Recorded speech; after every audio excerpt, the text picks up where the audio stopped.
Bienvenue sur Africa 24 dans cette nouvelle édition du QG Weekend. Voici les titres. Vers une stratégie entre le Burkina Faso et le reste des pays d'Afrique de l'Ouest dans la lutte contre le terrorisme, une volonté affichée à l'heure où le G5 Sahel est en perte de vitesse en raison des difficultés financières rencontrées par la force militaire.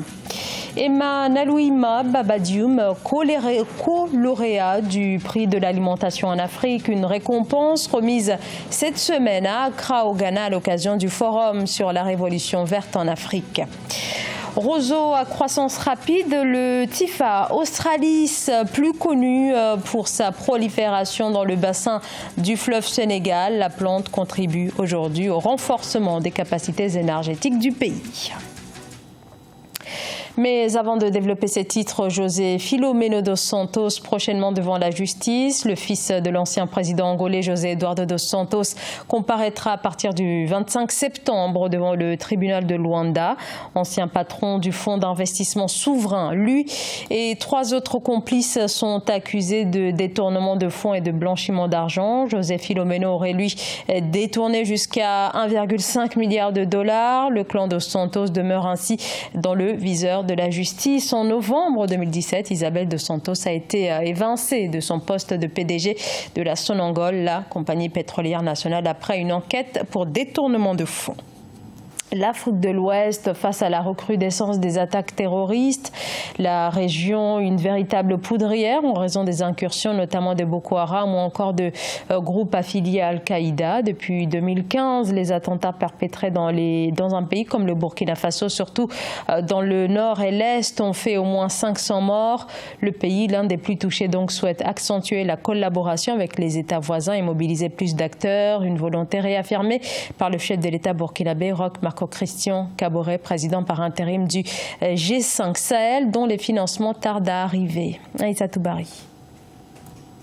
Au lendemain du sommet du G7 à Biarritz le 27 août 2019, où la question de la lutte contre le terrorisme au Sahel a été entre autres débattue, une nouvelle approche plus inclusive est désormais envisagée. Il s'agit de renforcer et élargir le périmètre d'action du groupe des 5 pays, en incluant notamment le Sénégal, la Côte d'Ivoire et le Ghana pour la sécurité et la stabilité au Sahel.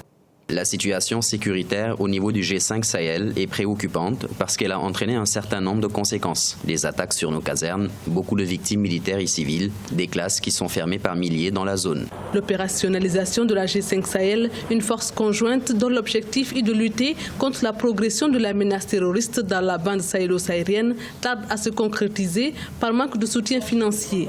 Sur les 415 millions d'euros promis en 2018 par la communauté internationale, un peu moins de la moitié a été déboursé et 199,5 millions d'euros n'ont toujours pas été versés selon l'ONU.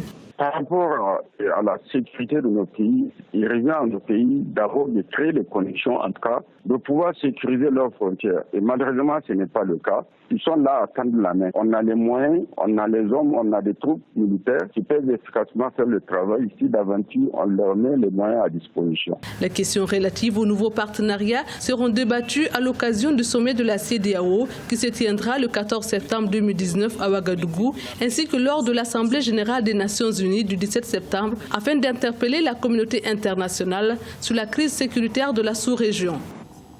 Au Soudan, dans le procès de l'ancien président Omar el-Béchir, la défense rejette les accusations d'enrichissement personnel. C'était ce samedi lors d'une 4e audience. L'ancien président comparaît toujours pour corruption. Il risque jusqu'à 10 ans de prison. Omar el-Béchir, arrivé au pouvoir en 1989 et déposé par l'armée le 11 avril 2019, est détenu dans une prison de Khartoum.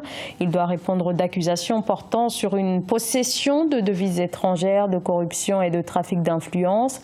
Le président destitué après 30 ans de règne aurait notamment reçu 90 millions de dollars en liquide de l'Arabie saoudite. La prochaine audience est prévue le 14 septembre. On en vient à cette alliance entre Attijari Alpha Bank et Mouzio Bank qui dispose désormais d'un cadre de coopération. Le groupe marocain et la banque japonaise ont signé une convention de partenariat afin de consolider et élargir leur réseau sur le continent africain. Philomène Tine. Le groupe Attijari Wafa Bank a signé un mémorandum d'entente avec Mizuho Bank, l'un des plus grands groupes bancaires et financiers japonais. Les deux parties s'engagent à formaliser un cadre de coopération pour favoriser le partage de bonnes pratiques dans les domaines bancaires, financiers et des affaires afin d'apporter un soutien accru aux clients par l'accès au large réseau d'Attijari Wafa Bank. Ça ne peut se justifier que par la compétence, le souci de cette banque marocaine à aller vers les grands groupes financiers pour que son groupe puisse grandir dans la coopération, dans le financement des économies, ne demande que ça. À travers ce nouveau partenariat, le groupe Attijari Wafa Bank espère parfaire le maillage qu'il a entrepris auprès des grandes institutions bancaires internationales en vue de toujours mieux servir ses clients de par le monde. Tandis que Mizuho Bank entend développer davantage ses relations d'affaires avec le continent africain. Et quand un groupe financier de ce genre s'associe avec un autre groupe de la 3e ou 4e puissance du monde, ça ne peut que renforcer la confiance dans le partenariat. L'économie africaine qui demande des investissements puisse en bénéficier davantage. Le groupe Attijari Wafa Bank ne cesse de se distinguer grâce à une performance financière solide et une portée géographique.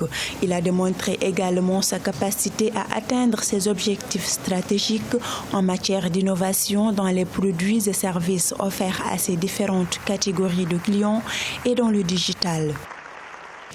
L'Afrique centrale et l'Indonésie veulent renforcer leur partenariat commercial et pour ce faire, la Banque d'import-export d'Indonésie annonce une enveloppe de 50 millions de dollars en faveur de la Banque de développement de l'Afrique centrale. Objectif notamment, appuyer les capacités des investisseurs. Les précisions de Marcel Farba-Maroun.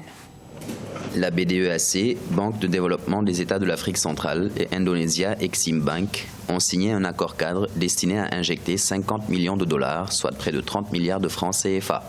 Objectif, promouvoir les échanges commerciaux entre les pays d'Asie et ceux de la CEMAC, Communauté économique et monétaire de l'Afrique centrale. Que ces gens mettent une ligne de financement pour booster cette opération, ce n'est que normal. Tous les pays qui veulent encourager la promotion des échanges entre leurs opérateurs locaux et les opérateurs extérieurs à ce pays ou à une zone économique procèdent de la sorte en mettant sur pied d'abord une structure dédiée, Banque de développement des exportations, et en même temps une dotation initiale pour ces banques-là. Dans un contexte économique marqué par un accroissement du déficit de la balance commerciale entre l'Asie et l'Afrique, ces fonds permettront en outre de renforcer les capacités des investisseurs présents en zone CEMAC. Généralement, ces États sortent ces lignes de financement pour aider leurs opérateurs locaux à vendre à l'international, tout simplement. Voilà la formule. Tous les grands projets structurants qui ont été financés par des lignes de financement venues de l'extérieur ont eu pour adjudicataires les opérateurs, les ingénieurs, les entreprises venant de ces pays qui ont financé. Au total, Indonesia Exim Bank a mobilisé 822 millions de dollars pour le compte des pays africains lors du Forum économique Indonésie-Afrique pour les infrastructures et le dialogue qui a eu lieu fin août 2019. Créée en 2009, Indonesia Exim Bank est une institution financière du gouvernement d'Indonésie. Son objectif principal est de stimuler la croissance des exportations nationales et d'aider les exportateurs à développer leurs capacités commerciales. Toujours au chapitre économique, César Mba Abogo, le ministre équato-guinéen de l'économie, annonce que son pays envisage de négocier un financement avec le Fonds monétaire international. Il devrait porter sur 700 millions de dollars. La Guinée équatoriale, État pétrolier dont l'économie subit encore les conséquences de l'effondrement des cours depuis 2014. C'est une Ougandaise et un Sénégalais qui remportent cette année le prix de l'alimentation en Afrique. 200 candidats étaient en compétition pour cette distinction créée en 2005 et qui met en avant les innovations alliant sécurité alimentaire et opportunités économiques. C'est un reportage d'Olivier Diakotan. Le Sénégalais Baba Dioum et l'Ougandaise Emma Louima sont les deux lauréats 2019 du prix de l'alimentation en Afrique. Une distinction reçue le 4 septembre à Accra dans le cadre du Forum pour une révolution verte africaine. Entrepreneur agricole sénégalais et forestier, Baba Dioum a été honoré pour ses résultats dans la promotion d'une croissance innovante et durable de l'agriculture, mais aussi de l'agroforesterie.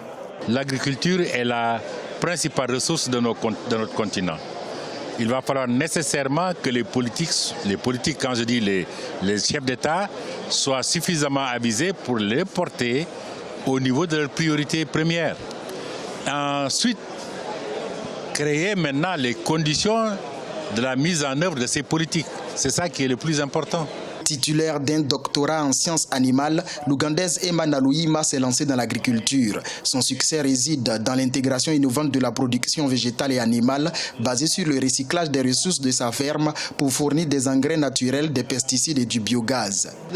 Ce prix m'aidera à achever la construction de mon centre dédié à l'enseignement de la technologie à la jeune génération pour relever les défis du secteur agricole, car si nous voulons que l'Afrique bouge, nous devons miser sur la maîtrise de la technologie par la jeunesse. Près de 200 personnes étaient en lice pour l'édition 2019 du prix de l'alimentation en Afrique.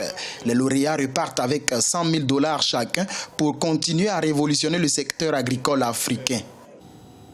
Le TIFA Australie, sous le combustible de l'énergie propre au Sénégal. Depuis quelques années, le TIFA Australis n'est plus considéré comme une simple plante envahissante des cours d'eau. Elle est devenue une véritable source d'énergie, une énergie alternative au charbon de bois issu des forêts. Aïssatou Bari. C'est ici, sur le fleuve Sénégal, que se propage TIFA Australis, un roseau envahissant à croissance rapide qui, selon les études, a détruit 45% des terres arables du delta du Sénégal. Les autorités qui ont passé plusieurs décennies à tenter de l'éradiquer ont enfin trouvé une solution avec l'appui de l'ONG GRET, groupe de recherche et d'échange technique. Il s'agit désormais de transformer la plante en biocarburant. Avant ce métier, on était les femmes des foyers. On va au champ. Période de champ, ça ne dure pas peut-être un mois ou un mois, quelques jours, et on reste à la foyer. On ne fait rien d'autre. Mais avec l'aide du TIFA et la transformation du biocharbon, on peut soutenir nos maris dans nos maisons, dans nos foyers. Les femmes des localités se trouvant le long des rives du fleuve ont été formées à la production du biocarburant à partir de la plante TIFA. Avec seulement 1700 mètres carrés de TIFA, elles arrivent à produire une tonne de charbon bio. La plante est également utilisée dans la construction. Le TIFA, si vous regardez l'histoire, était considéré jusqu'à récemment comme une nuisance parce que ça a empêché l'agriculture irriguée de se développer, plein d'activités économiques de se développer. Mais de plus en plus, avec ce qu'on a découvert comme potentialité, aujourd'hui on est en train de maintenant d'avoir un autre regard par rapport au TIFA, la considérer comme une ressource. Le défi est également de réduire la coupe abusive du bois.